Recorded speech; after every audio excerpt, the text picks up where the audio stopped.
I never thought I'd get that call during Professor Martinez's economics lecture. The sudden vibration of my phone made me jump, and when I saw Mom flash across the screen, my heart dropped. Dad had been fighting pancreatic cancer for months, and somehow, I just knew. "Emily," Mom's voice cracked.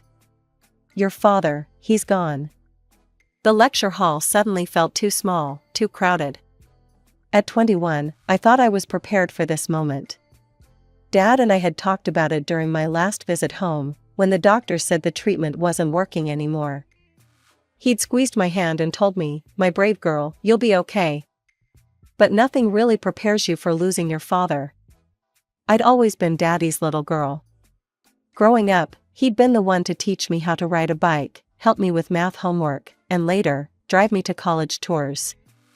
Mom was more of a free spirit. She'd never held a steady job, preferring to focus on her various hobbies and social activities. Dad didn't mind. His job as a financial advisor provided well for us, and he loved seeing Mom happy. After getting permission from the dean's office to take time off, I booked the first available train home. The 3-hour journey gave me time to think about the last few months. Dad had been so methodical about everything, even his illness. He'd made sure I visited regularly, had long talks with me about the future, and kept reminding me how proud he was of my decision to study business administration. When I arrived at our 2-story suburban home, Mom was waiting at the door, mascara streaking down her face. She pulled me into a tight hug, her designer blouse damp with tears. "Oh, Emily. What am I going to do? This house, all the bills. I haven't worked in 20 years. I guided her to the kitchen, noticing the half-empty wine glass on the counter. "Mom, we need to focus on the funeral arrangements first. Did Dad leave any instructions?" She waved vaguely toward his home office. "Everything's in his desk. He was always so organized." She reached for the wine glass. The next few days became a blur of funeral preparations. Mom seemed unable to handle any decisions, dissolving into tears whenever I asked her opinion about flowers or the service program. I found myself coordinating with the funeral home, calling relatives, and handling all the arrangements while she calmed her nerves with more wine. The morning of the funeral arrived clear and crisp. People filled our house, offering condolences and bringing casseroles. Mom put on quite a show, dramatically breaking down several times during the service. I noticed her friend Sandra patting her back, whispering something in her ear that made Mom nod vigorously. "Your father was such a wonderful man," relatives kept telling me. "He always thought ahead, always took care of his family." I smiled politely, holding myself together. Dad wouldn't have wanted me to fall apart. He'd raised me to be stronger than that. Still, as I watched them lower his casket into the ground, I couldn't help but wonder what changes this loss would bring to our lives. A week after the funeral, Mom and I sat in Mr. Peterson's law office for the reading of Dad's will. Mom kept fidgeting with her pearl necklace, Dad's gift for their 20th anniversary. Mr. Peterson adjusted his glasses and began reading in his precise, measured voice. "Being of sound mind and body, I, Robert James Harrison, declare this to be my last will and testament." I listened carefully as he outlined the details. When he got to the main provisions, Mom's fidgeting stopped abruptly. "To my beloved daughter, Emily Harrison, I leave our family home, along with a sum of $200,000. Mom's head snapped up. I could feel her tension beside me. "To my wife, Catherine Harrison, I leave a monthly allowance of $1,500, to be paid from my retirement fund." "That's it," Mom's voice cracked.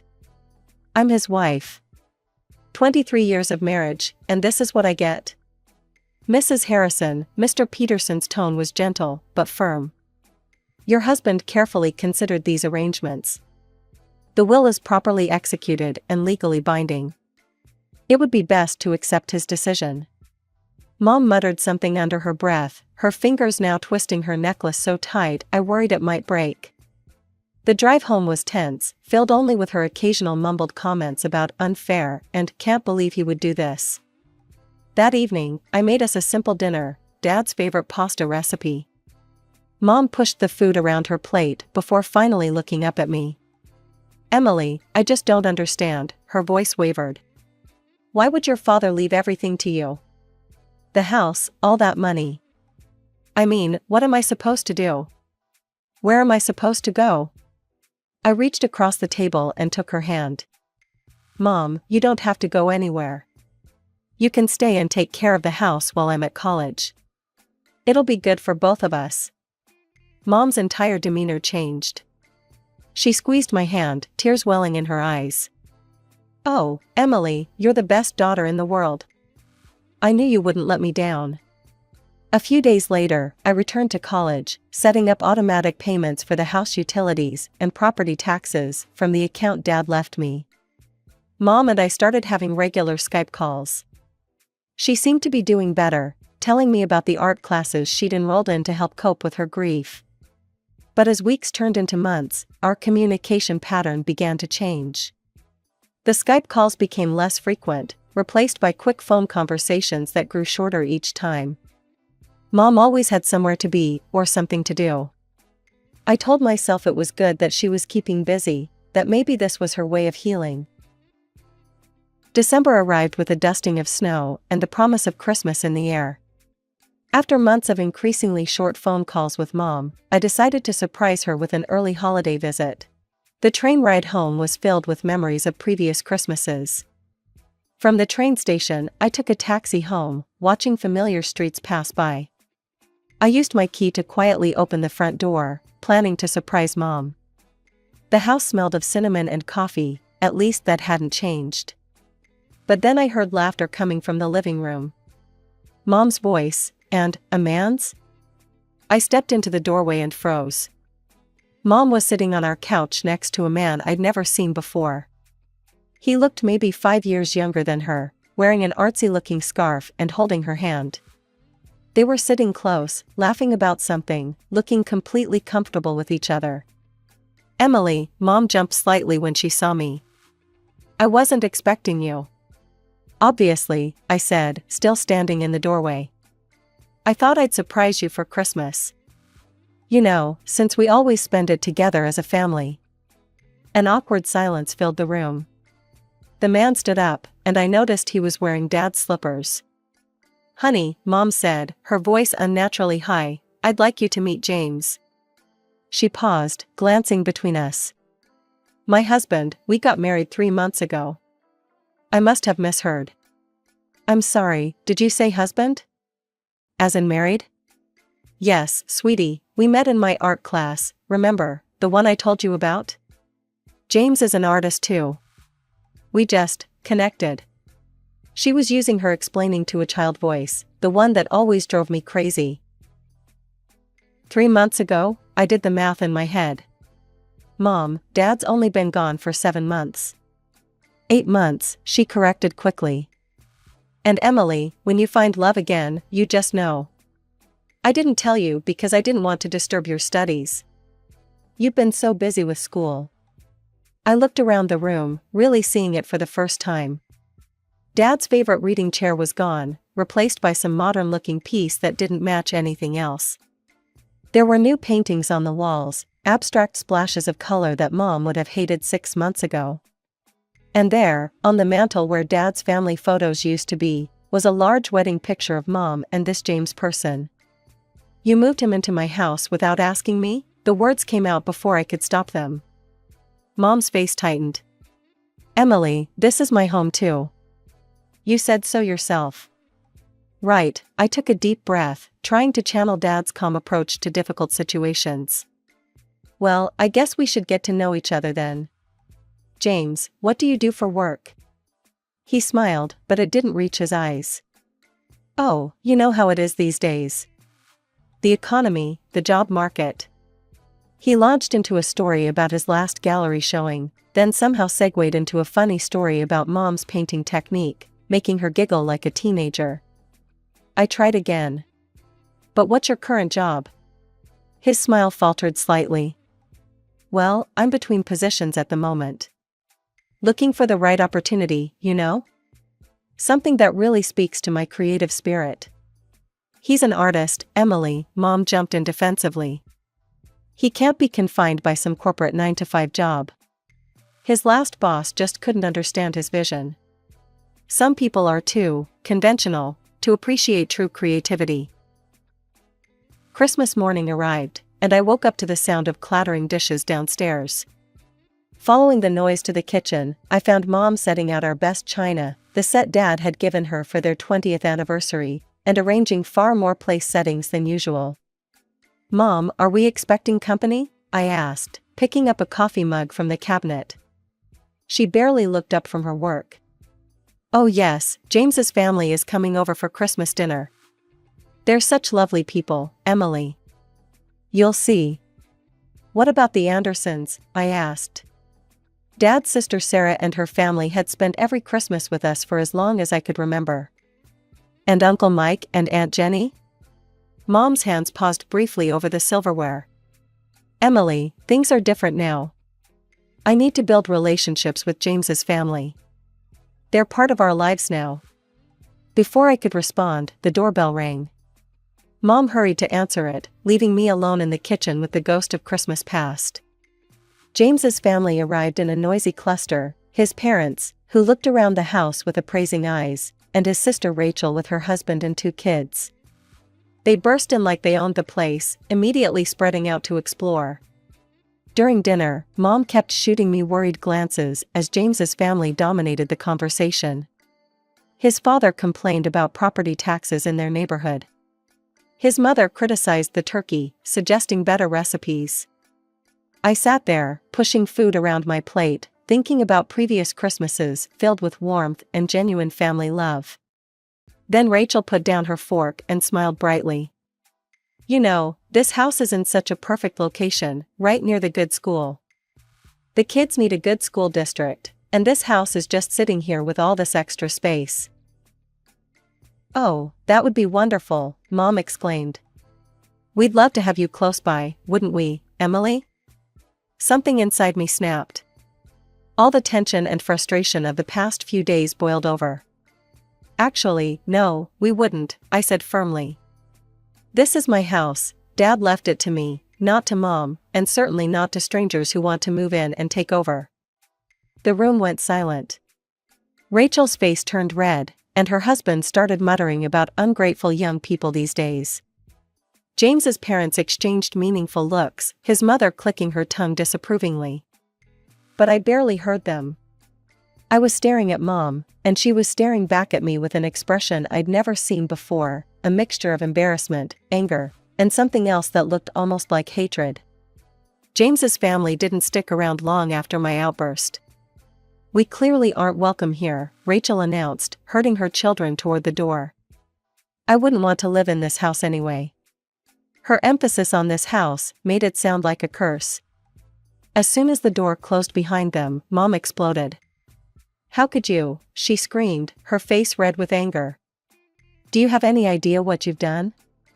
These are my new family." "No, Mom," I said, staying calm like Dad had taught me. "They're James's family, and they were planning to take over my house like they already owned it." "Your house?" she laughed bitterly.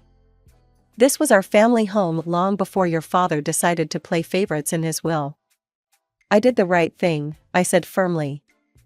"And if you can't see that, then maybe Dad was right about everything after all." The rest of my holiday visit passed in icy silence.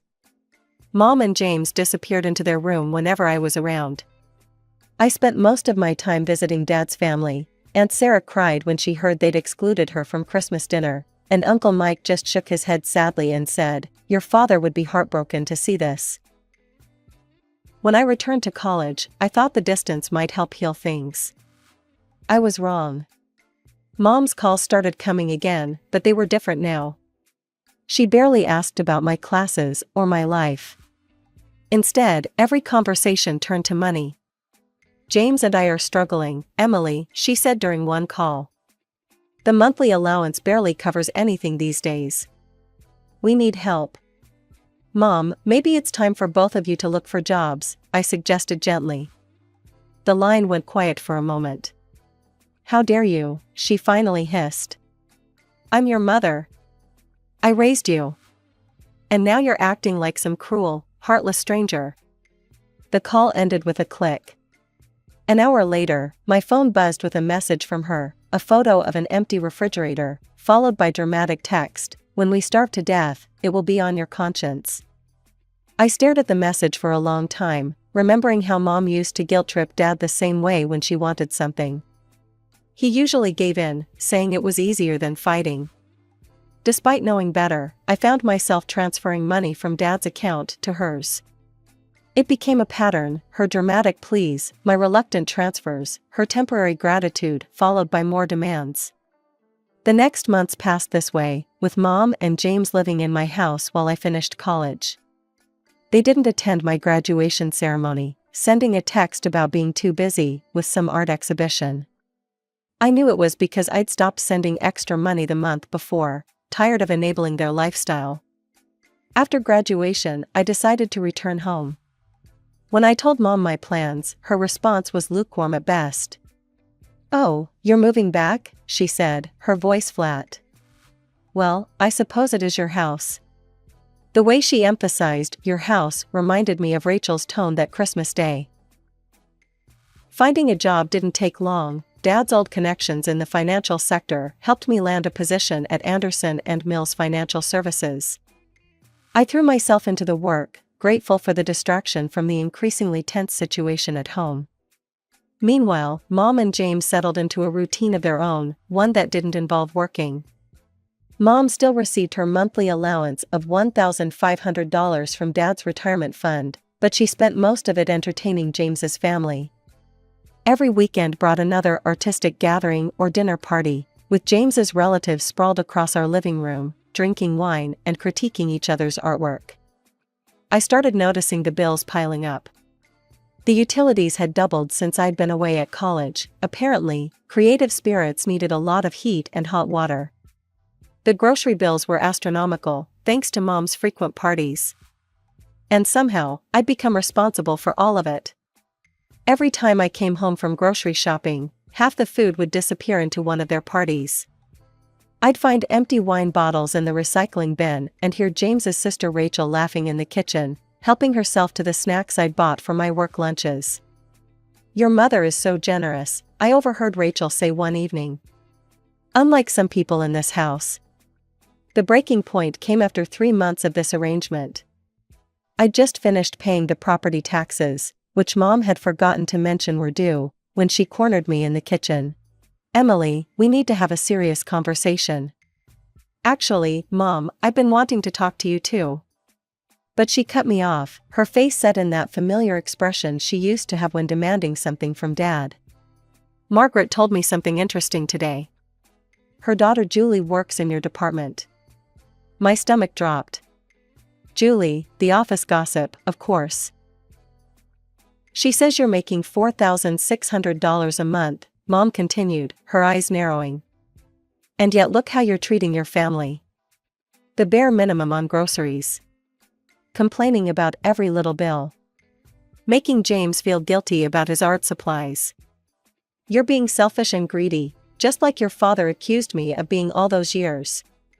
I stared at her, shocked by the bitterness in her voice. "So here's what's going to happen," she continued, sounding eerily calm. "You're going to give me your entire salary each month. I'll manage the household expenses, and if you behave like a good daughter should, I'll give you back maybe a third, possibly even half, if you start showing proper respect to James and his family." I stood in my kitchen staring at my mother in disbelief. The woman who had packed my school lunches, who had kissed my scraped knees, who had cried in my arms at Dad's funeral, was now demanding my entire salary like some sort of feudal lord. "I'm not giving you my salary," I said firmly. "In fact, maybe it's time both you and James found jobs. I'm tired of supporting you." Her face contorted into an ugly grimace. "Your father left you more money than you deserve. $200,000. And you're too selfish to share with your own mother?" I felt a headache building behind my eyes. "We'll talk about this tomorrow," I said, turning to leave, "when you're thinking more clearly." The next morning, I came down to breakfast to find Mom and James sitting at the table, looking like cats who'd caught a canary. The kitchen smelled of coffee and manipulation. Emily, dear, Mom began, her voice honey-sweet. James and I had a long talk last night. James nodded sagely beside her, wearing another one of the expensive sweaters I'd essentially paid for. We've come up with the perfect solution, she continued. Since we take such good care of the house, cleaning, cooking, maintaining everything, it's only fair that you pay us for our services. James smiled benevolently. We think your full salary, the $4,600, would be fair compensation. I took a long sip of coffee, letting the absurdity of their proposal sink in. The house they claimed to maintain had dust bunnies the size of actual bunnies. The last time Mom had cooked was probably before she met James. And maintenance? They called me every time a light bulb needed changing. You know what, I said slowly. You're right, services should be paid for. Their faces lit up like Christmas trees. Mom reached for James's hand, squeezing it triumphantly. But, I continued, I won't be requiring your services anymore. Especially since there haven't actually been any services to speak of, unless you count drinking wine and hosting parties as household maintenance. The smiles froze on their faces. In fact, I stood up from the table, surprising myself with how calm I felt. I want you both out of my house. You have 7 days to find a new place to live, or I'll be contacting a lawyer about formal eviction proceedings. The color drained from Mom's face as she realized I was serious. She leaped up from her chair, grabbing one of Dad's old plates from the table. You ungrateful little. Break it, I said coldly, and I'll deduct it from your next allowance check. Along with anything else you damaged during your tantrum. Mom's hand shook, but she didn't drop the plate. I turned and walked upstairs to my room. Behind me, I could hear Mom's screams turning to sobs, James's attempts at consolation, the sound of things being knocked around in the kitchen. But for the first time since Dad died, I felt like I was doing exactly what he would have wanted me to do. A soft knock on my bedroom door came a few hours later. Emily, sweetie, Mom's voice had shifted back to its sugary sweet tone. Can we talk? I opened the door, but stayed in the doorway, blocking her entrance into my space. She'd fixed her makeup and put on the sweater she used to wear when trying to convince Dad to buy her something expensive.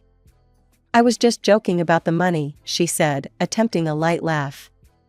We don't need your salary. James and I just want to keep living here with you. We're family, after all. No, Mom, I replied, feeling suddenly tired. I've made my decision. You need to find your own place to live. For the next few days, she tried every manipulation tactic in her playbook. She left tearful notes under my door. She sent James to plead their case, claiming they'd change. She even tried guilt-tripping me with more photos of empty cupboards and unpaid bills. I stopped eating meals with them, ordering takeout to my room instead. The sound of their voices downstairs, alternating between arguing and planning their next move, became background noise to my new reality. A week later, I came home from work to find them packing.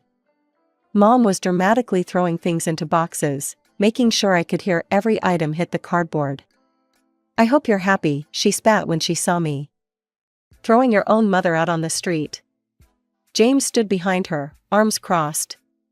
Some daughter you turned out to be. They left that evening in a flurry of curse words and slammed doors. As their car pulled away, I walked through the house that was finally, truly mine. Over the next few weeks, news trickled in through the family grapevine. Aunt Sarah called to tell me Mom was badmouthing me to anyone who would listen, claiming I'd cruelly evicted her out of pure spite. But don't you worry, Aunt Sarah assured me. We all remember how she treated your father. Nobody's buying her victim act this time. Uncle Mike told me that Mom and James had tried moving in with Rachel, the same sister who'd wanted to take over my house at Christmas. She turned them down flat, he chuckled. Suddenly their perfect new family wasn't so perfect anymore. James's parents, who'd spent countless evenings enjoying Mom's parties in my house, also refused to take them in. Even their public support evaporated once the free wine and appetizers stopped flowing. Mom eventually found a small apartment across town, using her monthly allowance from Dad for rent. For the first time in her adult life, she had to get a real job, a sales position at a local boutique.